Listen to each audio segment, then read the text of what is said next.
Hope you all are doing well. I hope आप लोग बिल्कुल अच्छे तरीके से प्रिपरेशन कर रहे होंगे। बेसिकली हम आज डिस्कस करने वाले हैं बहुत ही हाई वेटेज जो हमारे पास टॉपिक है एमडीके 2026 में, और रिपीटेड होता रहा है दूसरी एमडीके जैसे कि एमडीके 2025, 2024 और 2023। ये सारी जो सीरीज है उसमें से बहुत ही रिपीटेड होने वाला टॉपिक है जिसका नाम है कार्बोहाइड्रेट्स। बेसिकली आज हम उस कार्बोहाइड्रेट्स के जो भी हमारे पास एमसीक्यूज हैं उसे डिस्कस करने की कोशिश करेंगे और समझेंगे कि हमारे पास एमसीक्यूज किस हवाले से मोस्ट एक्सपेक्टेड एमसीक्यूज कौन से हैं, और इसके अलावा जो हमारे पास रिपीटेड एमसीक्यूज हुए हैं उसमें से कौन कौन से ऐसे एमसीक्यूज हैं जिनके आने के चांसेस बहुत ही ज्यादा हैं। So without wasting any time let's start it. Basically अगर बात करें तो हमारे पास जो एमसीक्यूज है कार्बोहाइड्रेट्स के, बेसिकली ये हमारे पास 8 एमसीक्यूज मौजूद हैं। अगर फर्स्ट एमसीक्यूज की बात करें तो फर्स्ट एमसीक्यूज है कि सिंथेसाइज ऑफ डाइसैकेराइड, यानी कि डाइसैकेराइड के सिंथेसाइज को किस तरीके से condensation two glucose joined by a glycosidic linkage to form, यानी कि हमारे पास जब भी हमारे पास ग्लूकोज कंबाइन होंगे सिंथेसाइज करेंगे किस चीज को, वो बताना है हमें। पहली सी बात तो यहाँ पे जो है कि कौन सी चीज कंबाइन हो रही है, हमारे पास डाइसैकेराइड के सिंथेसाइज कर रहे हैं। कौन कौन सी चीजें, जब भी हमारे पास जो है टू ग्लूकोज, यानी कि ग्लूकोज बेसिकली क्या है, एक मोनोसेक्राइड होता है। जब भी हमारे पास मोनोसेक्राइड प्लस मोनोसेक्राइड आपस में कंबाइन होते हैं तो पूछ रहा है उसमें से क्या बनेगा, यानी कि जब भी हमारे पास सिंथेसाइज किस चीज की होगी आपस में जब भी ग्लूकोज प्लस ग्लूकोज मिलेंगे। तो ऑप्शन नंबर 1 है galactose, option number B fructose and then option number C है माल्टोज। बेसिकली अगर इसकी बात करें तो यहाँ पे जो ऑप्शन नंबर सी है वो हमारे पास करेक्ट होता है, जिसे हम माल्टोज कहते हैं। हमें पता है जब भी हमारे पास ग्लूकोज प्लस ग्लूकोज आपस में कंबाइन होते हैं तो ये माल्टोज ही बनाते हैं। और ये जो एमसीक्यूज है ये बहुत ही रिपीटेड हुआ है और ऑलमोस्ट जो है हमारे पास एमडीके 2022 में भी ये आया हुआ था।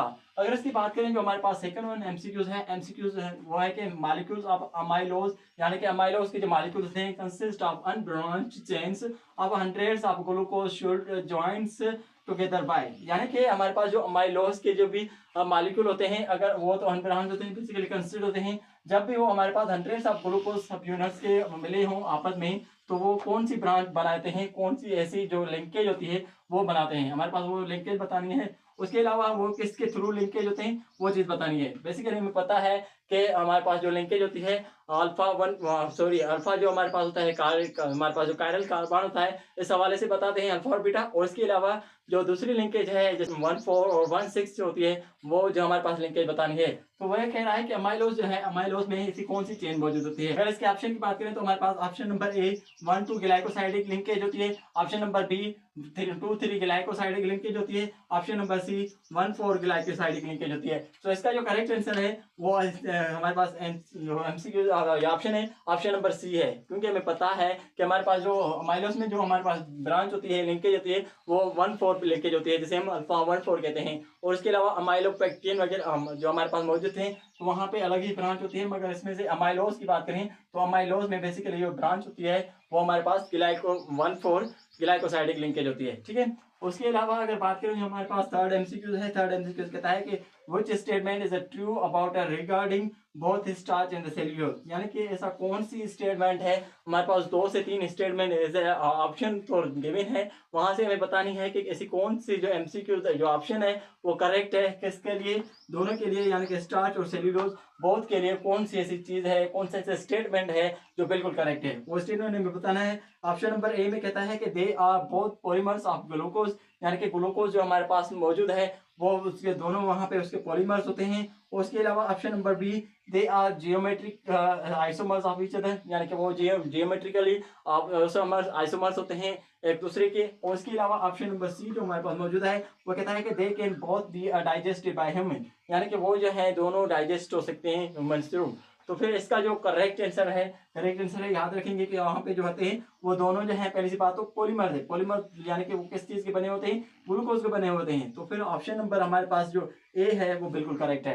पहली सी बात, अगर आप ऐसे ही रैंडमली वीडियो देख रहे हैं तो काइंडली मैं आपको ये सजेस्ट करूंगा कि आप पेन कापी उठाएं और वहां पे लिखते जाएं और गैस करें। तो पहले हमारे पास जो वीडियो चल रही है वहां पे उसे पॉज करके उसे पहले आंसर करने की कोशिश करें, तो वो आपके लिए बहुत ही हेल्पफुल रहेगा और इसके अलावा आपकी अच्छे तरीके से प्रैक्टिस भी होगी। सो ऐसे रैंडमली वीडियो देखने से बेहतर है कि आप पहले ही से कमेंट करें आंसर, या उसके अलावा कॉपी पे लिखते जाएं। और इसके अलावा अगर बात करें तो हमारे पास जो हमारे पास एमसीक्यू 4 है वो कहता है कि मोस्ट ऑफ द पॉलीसेकेराइड्स, यानी कि यहाँ पे मोस्टली जो पॉलीसेकेराइड होते हैं फॉर्म अ रिंग स्ट्रक्चर, यानी कि वो रिंग स्ट्रक्चर पहले से बात बनाते हैं कब बनाते हैं? व्हेन इन सॉल्यूशन, जब भी हमारे पास सॉल्यूशन में होते हैं। For example ribose will form in 5 concern ring known as, यानी कि हमारे पास जब भी राइबोज आपस में कंबाइन होते हैं, मिक्सअप होते हैं किसी भी सॉल्यूशन में, तो वो हमारे पास 5 कंटेनिंग रिंग बनाते हैं। उस रिंग को क्या कहा जाता है? As we know very well, जब हम ग्लूकोज को डिस्कस कर रहे थे तो ग्लूकोज को डिस्कस करने के दौरान हमने ये बात बताई थी आपको कि यहाँ पे जो है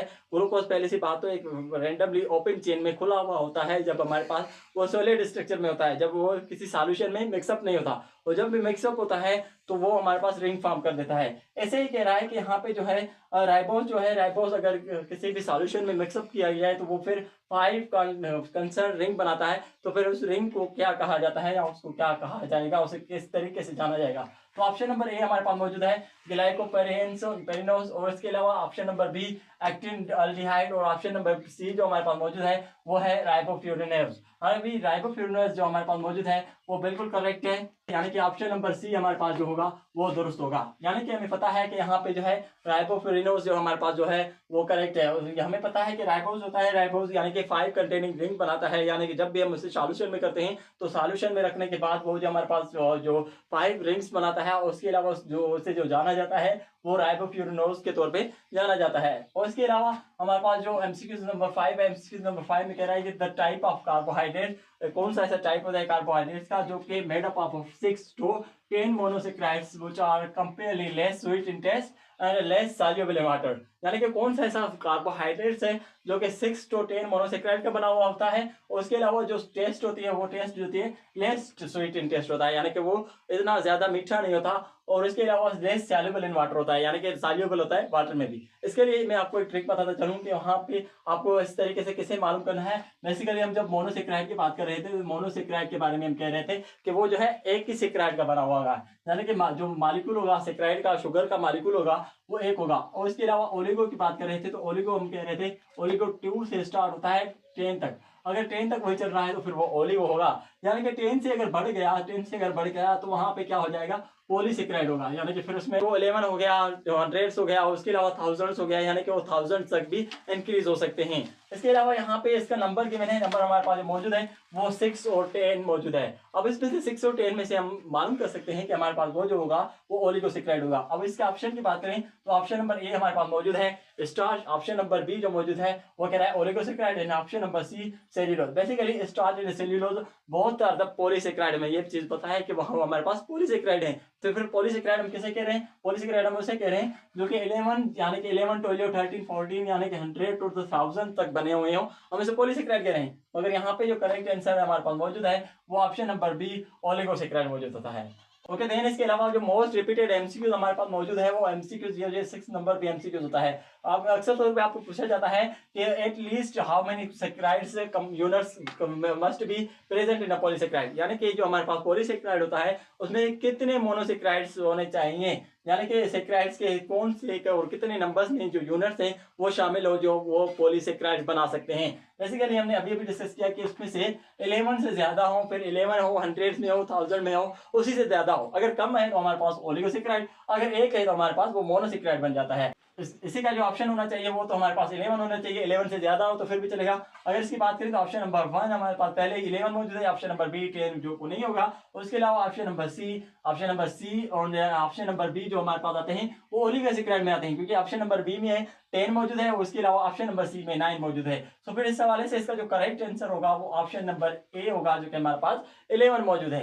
एंड देन उसके अलावा जो दूसरा सवाल आपसे अक्सर पूछा जाता है वो क्वेश्चन नंबर हमारे पास एमसीक्यू नंबर 7 है जो कि कहता है homopolysaccharides that found in a cell wall of a fungus and in the exoskeleton of arthropods, यानी कि ऐसा कौन सा हमारे पास जो homopolysaccharides हमारे पास फाइंड हुआ है जो कि हमारे पास मिलता है कहाँ पे? सेल वाला फंगस में मिलता है, उसके अलावा एक्सोस्केलेटन ऑफ आर्थ्रोपोड्स, यानी कि हमारे पास जितने भी आर्थ्रोपोड मौजूद होते हैं उनका जो एक्सोस्केलेटन बनाता है, उसके अलावा फंगस जो सेल वाल होती है उसमें से ऐसा कौन सा जो हमारे पास होमोपोलीसेक्राइड मिलता है। अगर इसकी बात करें तो हमारे पास ऑप्शन नंबर ए सेल्यूलोज होता है, option number B glycogen, option number C chitin. अब काइटिन और चाइटिन जिसे पढ़ा जाता है तो फिर हमारे पास ऑप्शन नंबर सी है वो करेक्ट होता है। हमने जब पॉलीसेक्राइड को डिस्कस कर रहे थे तो हमने पॉलीसेक्राइड को डिस्कस करने के दौरान आप लोगों को ये चीज डिटेली समझाने की कोशिश की थी कि यहाँ पे जो हम काइटिन होता है, काइटिन स्ट्रक्चरल रोल परफॉर्म करता है। अब वहाँ पे दो चीजें बनाता है, फॉर्मेशन दो चीजों कराता है, एक तो फंगस की सेल वाल को, और दूसरी जो होता है वो एक्सोस्केलेटन ऑफ आर्थ्रोपोड्स, यानी कि ऑलमोस्ट जो भी आर्थ्रोपोड होते हैं उसकी जो एक्सोस्केलेटन होती है उनकी फॉर्मेशन में ये काइटिन जो होता है, जिसे चाइटिन बोला जा रहा है, वो काम आता है। सो इसके लिए जो एमसीक्यू नंबर 7 का जो करेक्ट आंसर है हमारे पास ऑप्शन नंबर सी जो करेक्ट आंसर है। देन इसके अलावा लास्ट में जो हमारे पास मौजूद है वो भी बहुत ही इंपॉर्टेंट है, वो जो है हमारे पास MCQ number 8, which of the following carbohydrates the taste less, यानी कि कार्बोहाइड्रेट्स हम पहले डिस्कस कर रहे थे कि हमारे पास जो कार्बोहाइड्रेट्स तो है, कार्बोहाइड्रेट्स ऑलमोस्ट स्वीट होते हैं टेस्ट में, मगर यहाँ पे क्वेश्चन जो है वो कह रहा है कि कार्बोहाइड्रेट्स कौन सा कार्बोहाइड्रेट है जो टेस्ट लेस होता है, जिसमें से टेस्ट नहीं होती। वो इसकी बात करें तो वहां पे हमारे पास मोनोसेक्राइड है, और उसके अलावा ऑप्शन नंबर बी जो पॉलीसेक्राइड है, ऑप्शन नंबर सी ओलिगोसेक्राइड है। बेसिकली मैं आपको एक चीज बताना चाहूँ, जब भी हम बात कर रहे थे मोनोसेक्राइड की, तो मोनोसेक्राइड में हम ऑलमोस्ट जो एग्जांपल लेते हैं वो ग्लूकोज का एग्जांपल लेते हैं। जो हमारे पास ग्लूकोज है, ऑलमोस्ट ग्लूकोज होता है वो स्वीट होता है, यानी कि जो हमारे पास ग्लूकोज होगा वो स्वीट होगा। बेसिकली जो हमारे पास मोनोसेक्राइड है, मोनोसेक्राइड के बाद हम डिस्कस करते हैं किसको, ओलिगोसेक्राइड को। ओलिगोसेक्राइड जो होता है वो इसी से कम होता है, यानी कि ये मीठा ज्यादा होगा, इसी से जो कम होगा वो यहाँ पे जो है ओलिगोसेक्राइड होगा। एंड देन जब ओलिगोसेक्राइड बन जाता है तो फिर हमारे पास फॉर्म हो जाता है पॉलीसेक्राइड, यानी कि पॉलीसेक्राइड। ओके, यानी कि लास्ट जो हमारे पास मौजूद होता है वो पॉलीसेक्राइड्स मौजूद होता है। अब यहाँ पे हो क्या रहा है कि जितने ज्यादा रिएक्शन होंगे, जितनी साइज ज्यादा होगी, इतना वो टेस्टलेस हो जाएगा। अब बेसिकली हमें पता है कि यहाँ पे जो है जो जितना ज्यादा मॉलिक्यूल जो बड़ा होगा कार्बोहाइड्रेट्स में, वो हमारे पास जो है टेस्ट लेस बनता जाएगा।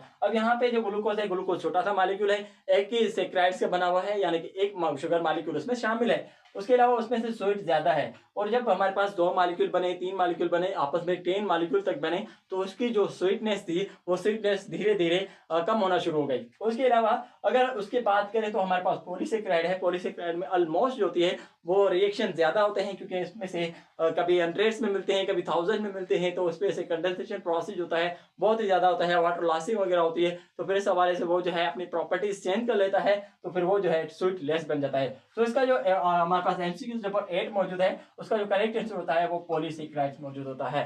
ओके, ये था आज का अबाउट द कार्बोहाइड्रेट्स के बारे में। बेसिकली हमारे पास बिल्कुल टाइम तो कम है, पहली सी बात तो वहाँ पे हमने क्या किया है कि एक जो हमारे पास मोस्ट इंपॉर्टेंट जो टॉपिक है उसकी सीरीज चलाई हुई है, कि यहाँ पे जो हमारे पास रिपीटेड एमसीक्यूज और प्लस में जो है एक्सपेक्टेड एमसीक्यूज आपस में कंबाइन करके आपको एक ऐसी वीडियो प्रोवाइड की जाए जो कि आपके लिए टाइम बिल्कुल कम है, तो इस हवाले से आपको अच्छी और हेल्पफुल प्रोवाइड हो सके। बेसिकली आई होप आप लोगों को ये लेक्चर बहुत ही अच्छा लगा होगा। अगर ये वीडियो पसंद आई है तो इस वीडियो को लाइक और कमेंट जरूर करें, और दूसरे के साथ भी शेयर करें, ताकि वो भी ऐसी इंफॉर्मेटिव वीडियो से फायदा उठा सकें। मिलते हैं अगली वीडियो में, तब तक के लिए अल्लाह हाफिज़। Thank you so much.